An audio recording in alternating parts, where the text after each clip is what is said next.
신약성경 요한복음 5장 우리 1절로 18절까지 한 절씩 교독하면서 읽겠습니다. 신약성경 149페이지에 있는 말씀입니다. 그 후에 유대인의 명절이 되어 예수께서 예루살렘에 올라가시느니라.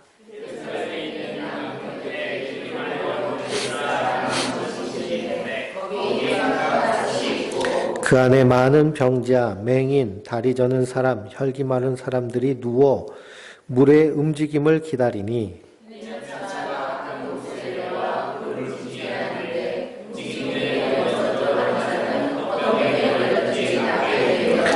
거기 38해 된 병자가 있었더라.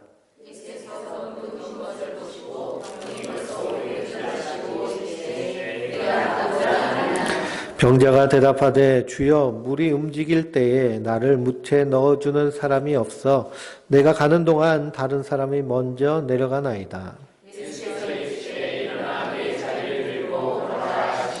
그 사람이 곧 나아서 자리를 들고 걸어가니라. 이날은 안식일이니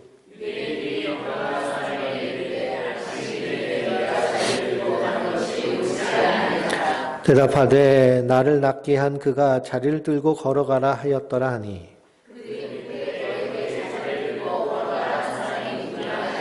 고침을 받은 사람은 그가 누구인지 알지 못하니 이는 거기 사람이 많으므로 예수께서 이미 피하셨음이라.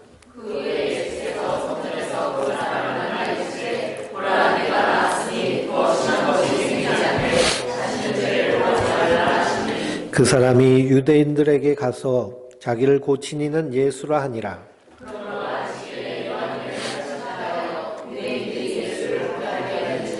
예수께서 그들에게 이르시되 내 아버지께서 이제까지 일하시니 나도 일한다 하시매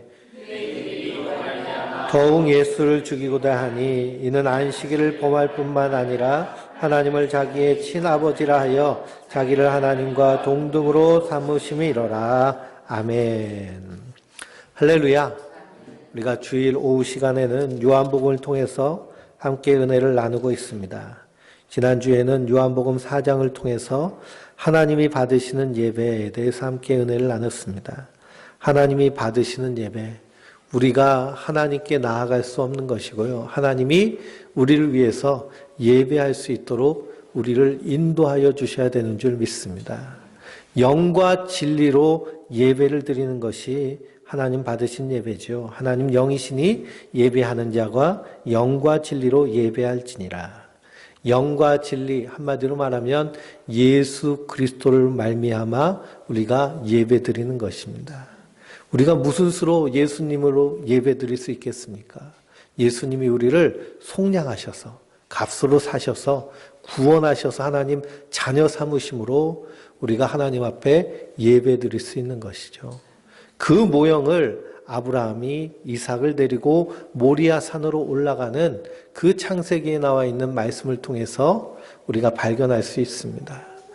아버지여, 아버지께 제사 드릴 불과 그리고 나무는 있는데 제물은 어디 있습니까? 라고 할 때 아브라함이 그 아들 이삭에게 그것은 하나님이 마련하실 것이다 라고 한 그 말대로 하나님께 드리는 예배는요, 우리가 준비해서 나가는 것이 아니라 하나님께서 우리를 위해 준비해 주셔야 되는 줄 믿습니다. 그것이 바로 여호와 이레의 하나님이십니다. 우리를 위해 준비하신 그 하나님, 우리를 위해 준비하신 분이 바로 예수 그리스도십니다. 예수님이 나를 위해 십자가에 달려 죽으심으로 우리의 죄를 깨끗하게 씻으심으로 우리가 하나님 앞에 나가서 예배 드릴 수 있는 예배자로 세워주신 줄 믿습니다. 그러니 우리가 주님 앞에 나와 예배 드릴 때 하나님의 은혜로 드리는 것이죠. 그래서 우리를 구원하신 것은 온전한 하나님의 은혜입니다. 은혜란 것은 원인이 나에게 있지 않다라는 것입니다. 원인이 나에게 있지 않고 하나님께서 전적으로 부어주시는 은혜. 그래서 하나님께서 이스라엘을 부르실 때 야곱의 하나님으로 불리시기를 원하십니다. 야곱의 하나님. 야곱은 어떤 사람이냐? 하나님의 사랑받을 이유가 없는 사람이 야곱입니다. 왜 그러냐? 그는 둘째 아들이죠. 모든 그러한 축복권이 어디로 흘러가느냐? 장자에게로 흘러갑니다. 근데 야곱은 둘째 아들입니다. 뿐만 아니라 야곱은 속이는 자, 그래서 형을 속이고 아버지를 속이고 그리고 외삼촌의 집에 가가지고 자기도 속고 또 속아 넘어가며 사는 사람. 그래서 하나님이 보시기에 그 어느 것 하나도 야, 너 참 예쁘다라고 할 만한 것이 눈꼽만큼도 없는 사람이 야곱입니다. 근데 하나님께서 그 야곱을 어떻게 하신다는 거예요? 사랑하신다는 겁니다. 왜요? 왜 하나님 왜 야곱을 사랑하십니까? 라고 우리가 묻는다면 하나님 뭐라고 말씀하시냐? 내가 사랑할 자를 사랑하겠는데 네가 무슨 상관이냐? 라고 하시는 것입니다. 이것이 은혜입니다. 우리에게 원인이 없이 하나님 우리를 아무 이유 없이 사랑하신 그 사랑을 받는 자가 바로 성도인 줄 믿습니다.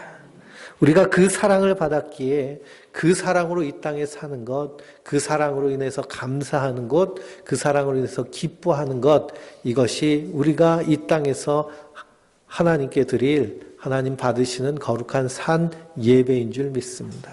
그래서 예수님의 은혜로 살아가고 예수님이 우리에게 명령하신 내가 너희에게 새 계명을 주노니 서로 사랑하라. 예수님이 사랑하라 하셨으니 주님 내가 사랑합니다 하며 이 땅에서 주님의 사랑으로 우리가 사랑할 수 없는 사람까지도 사랑하는 것, 이것이 하나님 받으시는 거룩한 우리의 삶으로 드리는 예배인 줄 믿습니다. 오늘 말씀을 보니 베데스다라는 곳이 나옵니다. 베데스다는 베이트, 헤세드 말이 이렇게 합쳐져서 된 단어인데요. 베데스다. 한마디로 말하면 베이트는 집이고 헤세드는 은혜입니다. 그러니 은혜의 집이라는 뜻이죠. 그래서 유대인들의 명령이 되어 예수님께서 예루살렘에 올라가셨습니다. 그 양문 곁에 베데스다라 하는 연못이 있습니다. 그 연못이 있는데요. 거기에 많은 병자들이요. 우글우글 모여 있습니다. 왜 모여 있느냐? 가끔 천사가 내려와 가지고 그래서 목욕을 하나 봐요. 그리고 천사가 확 내려왔다 올라가면 물이 요동칩니다. 그때 제일 먼저 들어가는 사람이 병이 낫는다라는 그러한 전설이 있는 연못이 베데스다 연못입니다. 그래서 많은 병자들이요. 예수님 당시에는 의학이 발달되지 않았고 의원에게 가려면 많은 재물이 필요하기 때문에 고치지 못하고 아픈 사람들이 혹여나 내가 이 베데스다 우물에서 고침을 받을까 해서 이 은혜의 샘, 자비의 샘에 모여 앉았습니다. 그런데 그 모여있는 모습 가운데요, 우리가 발견할 수 있는 모습이 무엇이냐? 은혜의 집에 은혜가 하나도 없는 것을 발견하게 됩니다. 왜 그럴까요? 은혜란 것은 모두에게 값없이 주어지는 것이 은혜인데요. 거기 제일 먼저 들어가는 사람이 병을 낫는다라고 하면 그것은 은혜가 되지 못하는 것입니다. 한마디로 경쟁의 셈이 되는 것이죠.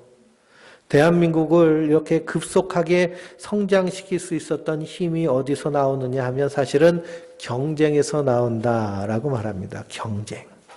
그래서 우리가 살고 있는 이 사회는요, 한없이 경쟁, 무한 경쟁의 시대죠. 너도 나도 할 것 없이 다 경쟁을 합니다. 그래서 학교에서도 요즘 초등학생들은 안 그렇지만 예전에는요, 초등학교 때부터 어떻게 했어요? 1번부터 꼴찌까지 착 줄 세워가지고 그래서 1등부터 꼴찌까지 이렇게 다 등급을 매기는, 그래서 요즘 고교 등급제로 해서 아이들이 대학을 가는데 어떻게 해서든지 한 등급 올리려고. 그래서 요번에 중고등부 수련회 갔을 때 강사가 하는 얘기를 들어보니까요, 등급을 매기는 것이 짐승들에게 등급을 매기는데 저 횡성 한우에도 등급이 있죠. A가 있고 A풀이 있고 특 A풀이 있고 뭐 이런 식으로 등급을 매기는데, 다 등급을 매기는 건 살아있을 때 등급을 매기지 않고 죽고 나서 등급을 매기는데, 살아서 등급을 매기는 것은 대한민국 고등학생들뿐이 없다라고 이렇게 합니다. 그러니 이것이 참 사실은 비참한 것이죠. 저 먹는 동물과 같이 등급을 매겨가지고 사람을 평가합니다. 그래서 경쟁을 시키죠. 그 경쟁 가운데서 우리가 생각하기를 발전을 이룬다라고 합니다. 물론 경쟁하면 발전하게 되어 있습니다. 근데 경쟁하면 발전만 이루는 것이 아니라 경쟁에서 뒤처진 사람들은 도태되게 되어 있죠. 그것이 비참한 모습이 됩니다. 그래서 무한 경쟁 가운데 사는 곳에는 반드시 그 세상이 행복한 세상이 되지 않고요. 디스토피아라고 해가지고 지옥과 같이 되어버립니다. 대한민국의 모든 과정 가운데 경쟁을 집어넣었더니 그 젊은 사람들이 이 대한민국을 뭐라고 부르느냐 하면 헬조선이라고 부릅니다. 헬조선. 너도 나도 끝없이 경쟁해야 살아남을 수 있는 것처럼 비참한 것이 없죠. 근데 문제는 사회뿐만 아니라 교회 안에도 경쟁이 들어온다라고 하면 이것은 교회라고 할 수 없는 것입니다. 근데 이 세상 대한민국의 교회의 모습은 어떤 모습일까요? 교회가 서로 경쟁을 합니다. 네가 크니 내가 크니. 그래서 가족끼리 모입니다. 설날 명절이 되어서 가족끼리 모이면 저 서울에 살고 있는 친척도 오고 저 지방에 사는 친척도 오고 다 신앙생활을 하면 너네 교회는 어떠니 우리 교회는 어떠니 이렇게 하죠. 그런데 제일 먼저 물어보는 게 어떤 걸 물어보나요? 당신네 교회는 몇 명이나 모입니까? 라고 물어봅니다. 몇 명이나 모일까? 많이 모이면 큰 교회, 믿음도 좋은 교회, 훌륭한 교회, 성공한 교회 이런 식으로 착각하는 것이 바로 이 경쟁 가운데 빠진 그런 교회의 그런 불편한 모습이죠. 아무리 많이 모이면 무엇하겠습니까? 예수님이 복음을 증거하실 때 수천 명들이 모여가지고 거기서 기적의 떡을 먹었습니다. 5병이어의 기적, 7병이어의 기적, 5천 명씩, 4천 명씩 모여서 그 기적의 떡을 먹었는데요. 그런데 예수님께서 십자가에 달려 죽으실 때 그 자리에 거기서 떡 먹은 사람은 한 명도 있지 않았습니다. 3년 동안 예수님 따라다닌 제자들도 어떻게 했어요? 다 떠나버린 것이 십자가입니다. 그래서 예수님은 누구든지 나를 따라오려거든 자기를 부인하고 자기 십자가를 지고 나를 따라와야 할 것이니라 라고 말씀하고 있습니다. 그러니 우리의 신앙생활은요, 예수님을 우상으로, 영웅으로, 신으로 모시고 경배하는 것이 아니고 예수님 가시는 길을 따라가는 길인 줄 믿습니다. 그런데요, 경배하는 것이 쉬울까요? 따라가는 것이 쉬울까요? 경배하는 것은 쉽습니다. 우상화해가지고 주님을 높이고 찬양하고 주님 찬양합니다. 주님은 하나님이십니다. 그러면 예수님이 뭐라고 그러세요? 그래, 그럼 나를 따라오너라 하시잖아요. 그런데 따라오는 사람은 실제로 매우 적다라는 사실입니다. 그래서 오병이어의 기적을 통해서 기적의 떡을 먹은 사람들이 너희가 이 떡을 먹어도 죽지만 내가 주는 떡을 먹으면 영원히 살리라 라고 하시니 그 말씀이 너무나 어렵다는 거예요. 그래서 다 떠납니다. 그리고 예수님의 제자들만 결국에는 남죠. 그러므로 우리는 예수님을 따르는 자들입니다. 교회란 것은 그리스도가 우리의 머리가 되시고 우리는 그분의 몸이 되시는 거예요. 그러니 우리가 어디로 가려고 할 때 머리로 생각하잖아요. 아, 오늘은 저기 단계동을 좀 가봐야겠다라고 머리가 생각하면 그러면 뭐가 움직여야 돼요? 몸이 움직여서 가야죠. 그렇죠? 마찬가지로 교회는 예수님이 말씀하신 대로 몸이 따라가는 자들입니다. 그것이 교회죠. 따라가지 않으면 그것은 교회라고 말할 수가 없는 것입니다. 참으로 안타까운 것은 교회 안에서도 경쟁이 일어납니다. 그래서 전도, 헌금, 충성, 경쟁이 일어나죠. 내가 더 많이 했느니, 네가 더 많이 했느니, 내가 더 전도했느니, 네가 전도했느니, 그래서 전도 시상을 하고 막 그렇게 합니다. 거기에 경쟁을 집어넣으면요, 그것은 사실 교회가 아니다라는 것입니다. 교회 안에서는 절대로 경쟁이 있어서는 안 됩니다. 경쟁하게 되면 거기는 반드시 뭐가 생기나요? 시기와 다툼과 분쟁이 생깁니다. 교회 안에 성도 안에서는요, 시기와 다툼과 분쟁이 존재하여서는 안 됩니다. 우리가 한 몸인데요, 그리스도 안에서 한 몸인데 서로 시기하고 분쟁하여서는 그것은 교회가 성립되지 않죠. 코가 눈을 보고서는 시기합니다. 야, 너는 이렇게 좋은 것만 보고 나는 이상한 냄새만 맡는데 넌 좋은 것만 보고 나하고 시기하고 질투한다고 하면 말이 안 되는 것이죠. 온몸이 하나가 되어서 합력하는 것처럼 성도도 그렇습니다. 그렇기 때문에 우리가 주의 일을 한다라고 할 때 시기가 생기고 분쟁이 생기고 다툼이 생기고 비교의식 이런 판단이 생기면 하나님 앞에 회개하고요. 하던 일도 사실 멈춰야 되는 것이 정상입니다. 우리가 주일날 맛있게 식사를 하는데 만약 경쟁을 한다고 생각해 보세요. 내가 끓인 국이 저 사람이 끓인 국보다 더 맛있게 끓여야지 막 하다 보면 물론 맛은 있겠지만 그 만든 사람은 얼마나 피곤하겠습니까? 네가 나보다 더 맛있게 했어? 내가 다음에 더 할 거야? 그러면 한이 없어지죠. 그냥 있는 그대로 기쁨으로 함께 나누는 기쁨으로 하는 것이 복된 줄 믿습니다. 근데 교회 안에 이러한 모습이 나오니 이 과도한 경쟁이 결국 지옥이 되는 것이죠. 이 베데스다가 바로 그랬습니다. 은혜의 집이고 자비의 집이 온전히 경쟁만 남아있는 곳이 됐죠. 그러니 온몸이 장애로 움직이지 못하는 자에게는 이곳은 은혜의 집이 아니라 절망의 집이 돼버리는 것입니다. 이 사회가 그렇습니다. 사실 이 사회가 대한민국이 고도로 성장하면서 부유한 사람은 부유하고 가난한 사람은 가난해지는 양극화가 점점 심해지죠. 그러다 보니 이 세상 룰이 누구에게 유리한 룰이 되어버렸느냐 하면 가진 사람들에게 유익이 되는 그런 유리한 룰이 되어버렸습니다. 그러니 없는 사람이 그 가진 사람과 똑같이 경쟁하면 될까요? 안 될까요? 절대 안 되죠. 키가 2m짜리 키 큰 아이가요. 저기 160짜리 아이 보고 야 나랑 내기농구 할래? 그럽니다. 내기농구. 2m짜리랑 160짜리랑 농구를 하면 누가 이길까요? 그건 게임 자체가 안 되는 겁니다.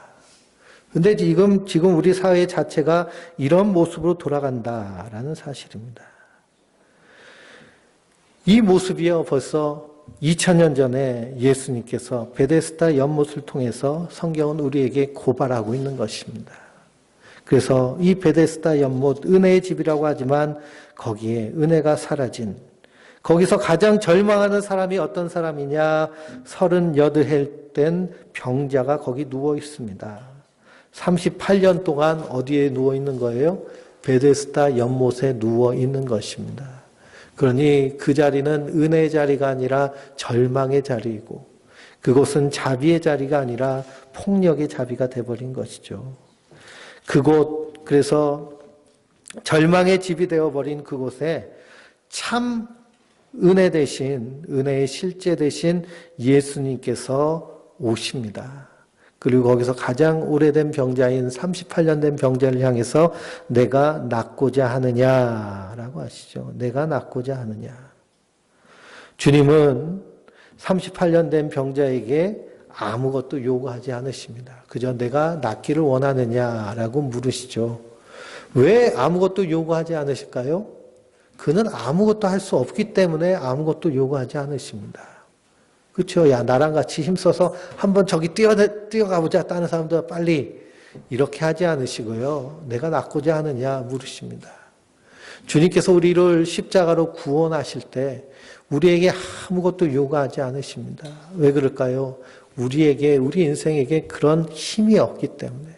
죄와 허물로 사망의 사슬에 묶여있는 인생은요. 아무런 여망도 없이 죽음에 딸려서 그래서 죽음만을 기다리는 그런 인생이기 때문에 그렇습니다.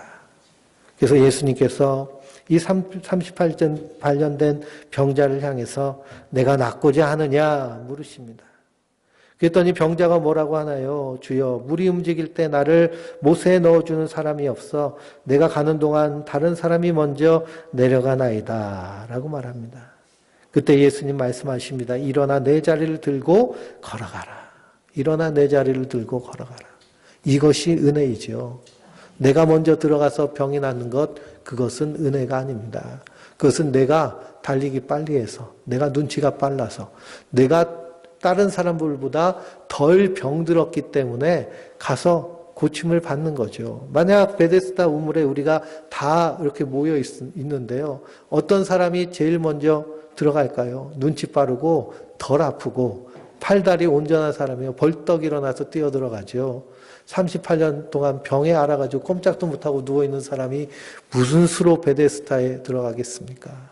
그러므로 은혜 대신 예수님께서 병자에게 오셔서 그 사람을 구원해내시는 것, 이것이 하나님의 구원입니다. 우리가 하나님께로 나아가는 것이 아니고요. 하나님이 우리에게 오셔서 우리를 지명하여 불러서 구속하여 주신 줄 믿습니다. 그러므로 고린도후서 5장 4절에 죽을 것이 생명에 삼킴받은 것이다 라고 말한 것처럼요. 생명 대신 예수님께서 죽음 가운데 놓여있는 우리들을 삼키셨습니다. 구속하여서 붙잡았어요.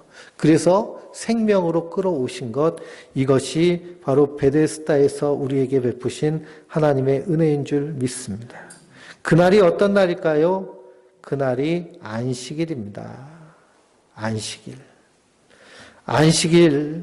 그래서 안식일 날은 사람들이 아무 일도 하지 않는데요. 이 38년 동안 누워있던 사람이 안식일 날 예수님이 일어나서 내 자리를 들고 걸어가라 라고 하시니 그 말씀대로 순종했습니다. 원래는 그럴 힘이 없는 사람인데요. 주님께서 그를 그렇게 움직이게 하신 것이죠. 고치신 것이죠. 그리고 그 사람이 뻘떡 일어나서 자기 침상을 착 말아가지고 집으로 걸어갑니다. 그 기분이란 건 어떤 기분일까요? 마치 다시 태어난 기분, 생명을 얻은 것 같은 기분, 말로 표현할 수 없는 환희가 가득한 그 순간 유대인들이 그를 붙잡고 그리고서는 책망합니다. 왜 안식일 날 일을 하느냐라는 것이죠. 왜 안식일 날? 자리를 들어서 그래서 그것을 가지고 간다는 것은 일한다고 그렇게 유대인들은 생각했습니다. 그러니 38년 동안 병을 앓다가 고침을 받았으면 그 사람 뭘 받아야 되는 사람이에요? 축하받아야 되는 사람이죠. 얼마나 좋습니까? 얼마나 다행입니까? 38년 만에 이렇게 병이 났군요. 그러면서 하나님을 찬양하고 찬미해야 되는데 너 왜 안식일 날 일하냐라고 시비를 거는 것이 유대인의 모습입니다. 그러니 안식일에 안식을 누린다고 생각하며 안식일을 지키는 유대인들에게 안식이 있을까요? 없을까요? 안식함이 없는 것입니다. 안식일은 나를 지키는 것이 아니라 참된 안식을 주신 분이 누구신지를 보여주시는 그림자와 같습니다. 그래서 오늘 말씀 5장 39절 한번 읽어보실까요? 39절. 너희가 성경에서 영생을 얻는 줄 생각하고 성경을 연구하거니와 이 성경이 곧 내게 대하여 증언하는 것이니라. 너희가 성경에서 영생을 얻는 줄 생각하고 성경을 연구한다라고 했습니다. 이 성경은 구약이겠죠. 그런데 이 성경이 곧 내게 대하여 증언하는 것이니라. 그러니 안식일을 지키라라고 하는 이 안식 가운데도 참된 안식을 주시는 분이 누구신지를 보여주는 그림자로 안식일이 주어지신 줄 믿습니다. 그래서 안식일은 하나님의 일하심의 결과로 은혜로 주어지는 것이 안식일입니다. 그래서 하나님께서 이스라엘 백성들에게 시내산에서 계명을 주시면서 안식일을 거룩하게 지키라라는 계명을 주시죠. 이 안식일을 지키면서 그들 가운데서 어떤 마음으로 안식일을 지켜야 되느냐? 첫째는 하나님의 창조하심으로 인하여서 안식을 누려야 됩니다. 하나님이 이 세상을 창조하셨구나. 이 세상에서 하나님이 나로 살게 하시는구나. 그러니 내가 힘쓰고 애써서 사는 것처럼 생각되지만 그게 아니라 하나님이 살려주셔서 사는 것이 우리 인생이구나라고 안식하는 것이 안식일의 참된 의미입니다. 그렇죠? 우리가 이 땅에서 아무리 수고하고 힘쓰고 애써도 하나님이 우리에게 은혜 주지 않으시면 살 수가 없습니다. 하나님의 보물이라고 말하는 선지자들이 말하는 것은 저 새벽의 이슬이 하나님의 보물이고요. 저 아침의 맑은 공기가 하나님의 선물이고 저 따스한 햇살이 하나님의 선물이라고 말합니다. 만약 지구에요, 햇살이 사라지면 어떻게 될까요? 우리는 한순간도 살 수 없습니다. 공기가 없어진다고 생각해 보세요. 공기가 없어지면 우리가 1분도 버티지 못하고요. 다 죽음에 빠지게 되죠. 그러니 우리가 내 스스로 노력하여서 산다라고 생각하지만 하나님이 어느 것 하나도 주지 않으시면 우리는 한순간도 살 수 없는 것이 우리 인생입니다. 하나님이 이 세상을 하나님 우리를 살 수 있도록 창조하신 그 하나님의 창조하심을 기억하며 안식일을 지키는 것이고, 또 하나님께서 시내산에서 아브라함을 통해서 또한 안식일에 대한 개념을 신명기 5장 12절에서 15절에 다시 말씀하셨는데요. 그건 뭐냐? 창조뿐만 아니라 하나님의 구원으로 인하여서 안식할 것을 원하셨습니다. 하나님이 우리를 구원하셨습니다. 라는 것을 기억하며 안식하는 것이죠. 그러니 내가 몸부림쳐서 구원받는 것이 아니라 하나님의 은혜로 우리가 구원받는 것을 알고 그 은혜를 찬양하며 하나님을 예배하는 것이 안식일의 본래의 의미이며 뜻입니다. 그런데 유대인들은 이 안식일을 문자적으로는 지키지만 그 뜻을 잊어버렸습니다. 그러니 안식일 날 참된 안식을 누리는 사람이 바로 베데스다의 38년 된 병자인데, 그 사람이 안식을 누리는 그 안식을 함께 누리지 못하는 것이 유대인의 모습이죠. 이것이 비극입니다. 그래서 선지자들은 이스라엘 백성들이 지키는 안식일과 그들이 바치는 11조와 제물과 그리고 모든 성회와 모든 기념일들을 하나님은 싫다고 하셨습니다. 왜 그럴까요? 껍데기는 있는데요, 속의 내용을 잃어버렸기 때문입니다. 왜 안식일을 지키는가를 모르고 안식일을 지킵니다. 왜 하나님께 제물을 드리는가를 망각하고 제물을 드립니다. 그러면서 서로 비교하죠. 내가 더 많이 드렸다. 네가 더 많이 드렸다. 내가 더 좋은 거 드렸으니 하나님 내게 더 큰 복을 주실 것이야. 이런 식으로 나아가니 하나님이 받지 않으시겠다라는 겁니다. 이것에 대해서 선지자는 의와 인과 신을 버렸다라고 선언을 합니다. 그러니 하나님 그 예배를 받지 않으신다는 것이죠. 그래서 유대인들은 이 안식 가운데 안식일을 지키면서도 안식을 누리지 못하는 것이 바로 유대인들의 모습입니다. 우리도 마찬가지입니다. 신앙생활하면서 예수를 믿는다 하면서 그 안에서 자유함을 누리지 못하고 구원의 기쁨과 감사를 누리지 못한다면 우리의 신앙생활을 다시 한번 생각해 봐야 됩니다. 내가 무엇을 믿고 있는가? 유대인들이 믿는 그들이 섬기는 하나님과 예수님이 소개하고 있는 하나님이 분명히 다른 것을 우리가 발견할 수 있죠. 그렇다면 내가 믿는 하나님, 그 하나님이 예수님이 말씀하신 하나님과 같은 하나님이신가 우리의 신앙을 점검하고 체크해 봐야 될 줄 믿습니다. 그래서 38년 된 병자가 예수님을 만납니다. 더 심한 것이 생기지 않게 죄를 범하지 말라라고 합니다. 그랬더니 이 사람이요, 유대인들에게 가서 나를 고친 사람은 누구라고 얘기하는 거예요? 예수다라고 얘기합니다. 왜 굳이 가서 얘기했을까요? 안식일을 지키지 아니하면 벌을 받을 수 있으니까 그 벌이 무서워서요, 가가지고 예수라고 또 고발하는 것입니다.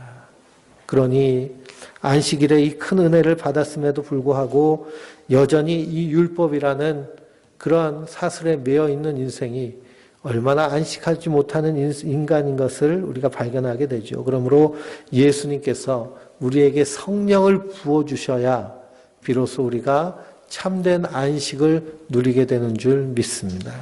그래서 요한복음 13장까지는 그렇게 인생이 아무리 하나님, 살아계신 하나님의 아들을 만나도 그 인생이 소망 없음을 말씀하면서 14장부터 성령이 너에게 임하시면으로 나갑니다.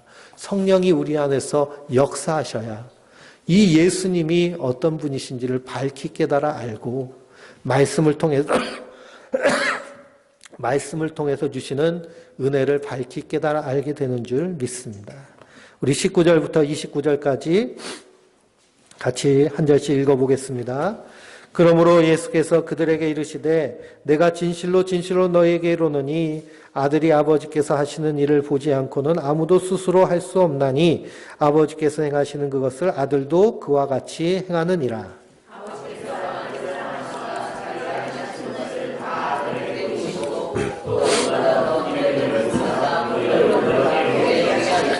아버지께서 죽은 자들을 일으켜 살리신 같이 아들도 자기를 원하는 자들을 살리시느니라.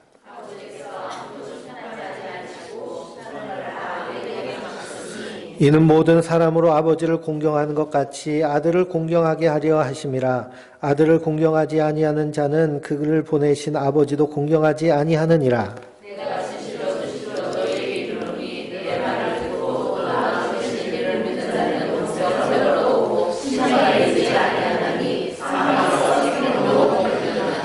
진실로 진실로 너희에게 이르노니 죽은 자들이 하나님의 아들의 음성을 들을 때가 오나니 곧 이때라. 듣는 자는 살아나리라.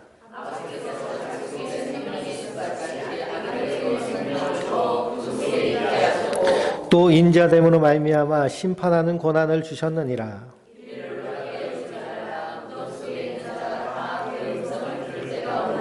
선한 일을 행하는 자는 생명의 부활로, 악한 일을 행한 자는 심판의 부활로 나아오리라. 아멘. 내 아버지께서 이제까지 일하시니 나도 일한다 라고 하십니다. 그래서 하나님께서 아들 되신 그리스도를 이 땅에 보내시면서 그 아들 되신 그리스도에게 맡기신 일이 있습니다. 그것이 무엇이냐? 첫째는 생명을 살리는 권세를 주셨습니다. 그리고 둘째는 심판하는 권세를 주셨습니다. 그래서 사도 바울은 그 하나님을 표현할 때 주 예수 그리스도의 아버지 하나님께서라고 얘기합니다. 예수님을 통해서만 하나님을 온전히 볼 수 있는 줄 믿습니다. 예수님을 통해서 증거된 하나님이 나의 하나님, 우리 하나님이신 줄 믿습니다. 그 하나님이 예수님을 통해서 주의 일을 이루십니다. 그리고 예수님이 하시는 일이 누가 하시는 일이라는 거예요? 하나님이 하시는 일이라는 겁니다. 오늘 새벽에 시편 71편을 봤는데요. 71편 3절을 보면 시인이 하나님을 향해서 구합니다. 주는 내가 항상 피하여 숨을 바위가 되소서. 주께서 나를 구원하라 명령하셨으니 이는 주께서 나의 반석이요 나의 요새심이니이다. 그래서 주께서 나를 구원하라고 명령하셨다는 거예요. 하나님이 저기 단구구동에 살고 있는 최은광을 구원해라 라고 명령하셨다는 겁니다. 그 누구에게 명령하셨다는 걸까요? 사람이 돼서 이 땅에 오셔서 나의 죄를 대신하여 십자가에 달려 죽으실 예수님을 향해서 명령하셨다는 겁니다. 저기 있는 아무개를 구원하라. 구원하라. 그 명령에 따라 주님께서 이 땅에 오셔서 하나님의 택한 성도된 우리를 구원하셔서 사망에서 생명으로 옮기신 줄 믿습니다. 그러므로 성도는 이 은혜를 받은 자들입니다. 내가 사망에서 생명으로 갈 힘이 없습니다. 예수님이 옮겨주셔야 됩니다. 이 썩어서 죽을 것이 생명에 삼킨 바 되어야 됩니다. 그래서 주님께서 이 땅에 생명을 살리는 권세와 또한 심판하는 권세를 주셨습니다. 그래서 29절 말씀 다시 한번 읽어볼까요? 선한 일을 행하는 자는 생명의 부활로, 악한 일을 행하는 자는 심판의 부활로 나아오리라. 선한 일을 행하는 자는 어떤 자일까요? 하나님이 하시는 일을 선한 일로 믿고 그 일을 믿는 자들입니다. 하나님이 행하신 선한 일이 무엇일까요? 우리의 죄와 허물을 위해서 십자가에 달려 죽으신 예수께서 하신 일이 선한 일입니다. 그 예수를 믿는 자는 생명의 부활로, 악한 일이란 것은 그 하나님의 구원을 거부하고 그 구원을 믿지 않는 것이 악한 것이죠. 그 일은 심판의 부활로 나아오리라. 그래서 요한계시록 읽어보면 마지막 백보자 심판의 때에 하나님께서 저 음부에 거해 있는 영혼들도 다 부르시잖아요. 그랬더니 바다가 그리고 음부에서 다 영혼들을 다 보냅니다. 어디로 보낼까요? 심판대 앞에 보내서 거기서 심판받게 합니다. 이것이 심판의 부활입니다. 그러면 예수 그리스도 안에 있는 자들은 그 심판의 부활로 나오는 것이 아니라 생명의 부활로 나와서 이미 하나님 나라에서 영생 복락을 누리고 있는 줄 믿습니다. 이것이 우리에게 은혜로 주어졌다라는 것이 그것이 우리에게 놀라운 일인 것이죠. 하나님의 은혜로 주어진 것입니다. 우리 30절부터 마지막까지 또 읽어보겠습니다. 내가 아무것도 스스로 할 수 없노라. 듣는 대로 심판하노니 나는 나의 뜻대로 하려 하지 않고 나를 보내신 이의 뜻대로 하려 함으로 내 심판은 의로우니라. 나를 위하여 증언하신 이가 따로 있으니 나를 위하여 증언하시는 그 증언이 참인 줄 아노라.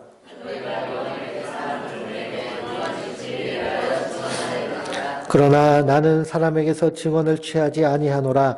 다만 이 말을 하는 것은 너희로 구원을 받게 하려 함이니라.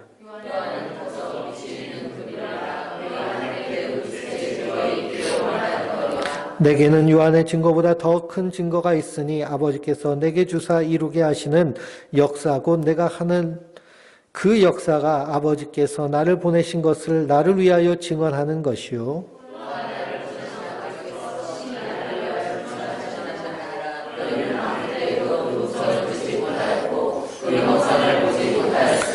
그 말씀이 너희 속에 거하지 아니하니 이는 그가 보내신 이를 믿지 아니함이라.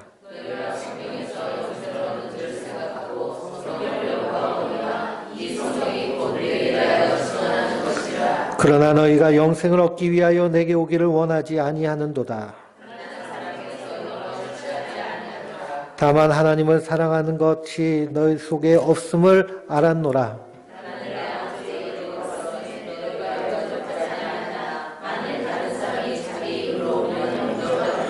너희가 서로 영광을 취하고 유일하신 하나님께로부터 오는 영광 구하지 아니하니 어찌 나를 믿을 수 있느냐.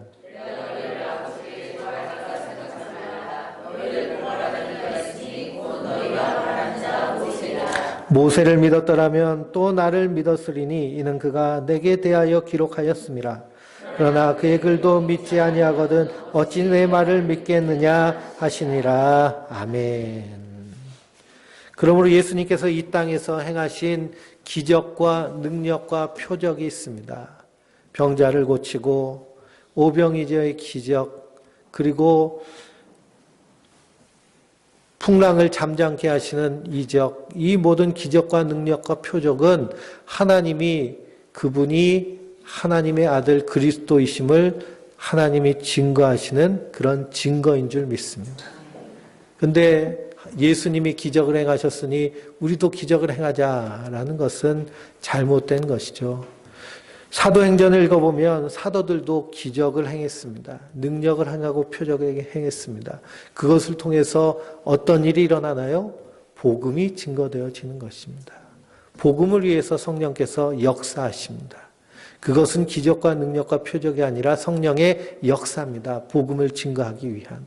그러나 예수님이 하신 기적과 능력과 표적은 그분이 하나님의 아들이심을 하나님께서 증거하시는 것이죠. 그런데 그것을 보고도 유대인들은 믿지 않는 것입니다.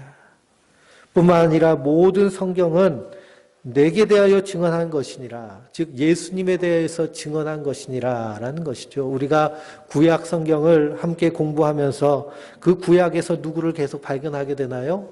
예수님을 계속 만나게 됩니다. 아, 예수님이 여기 계셨군요. 다윗이 고난당하는 그 고난의 때에 예수님의 십자가와 연결되어 있는 것을 봅니다. 욥이 고난당하고 고통당하는데 그 신앙의 고백 가운데서 예수님을 의지하는 예수 믿는 믿음을 발견할 수 있습니다.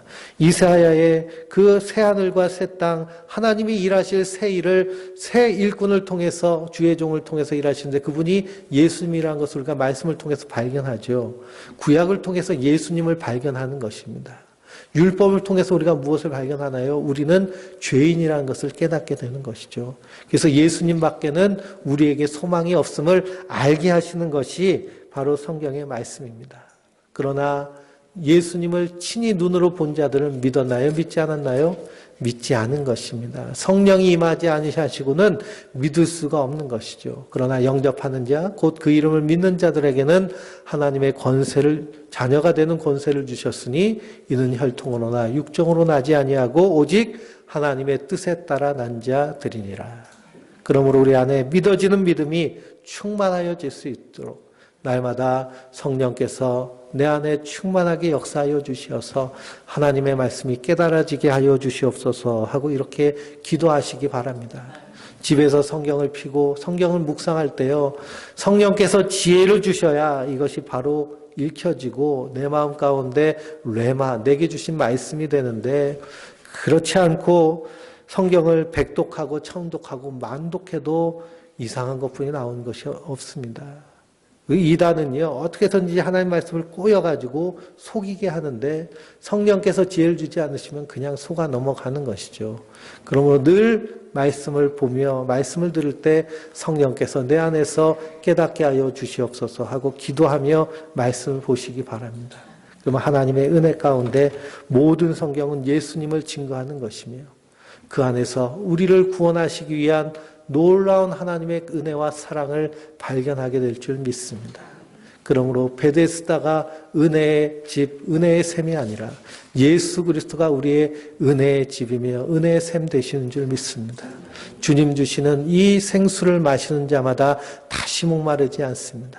그러므로 날마다 주님 주시는 그 충만한 사랑 안에서 그 사랑의 길이와 깊이와 높이와 너비가 어떠함을 풍성하게 깨달아서 그 사랑으로 기뻐하며 감사하며 충만하게 서는 하나님의 사람들 되시길 주님의 이름으로 축원드립니다.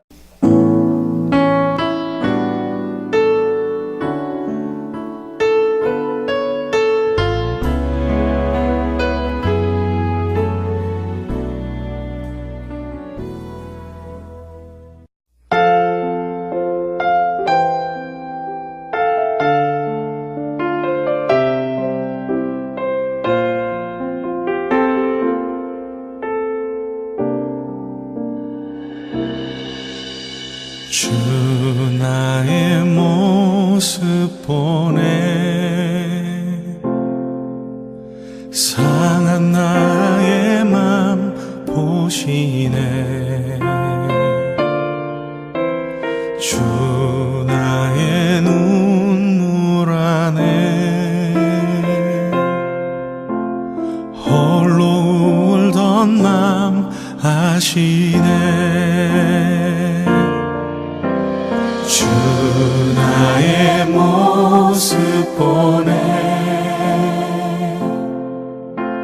상한 나의 맘 보시네.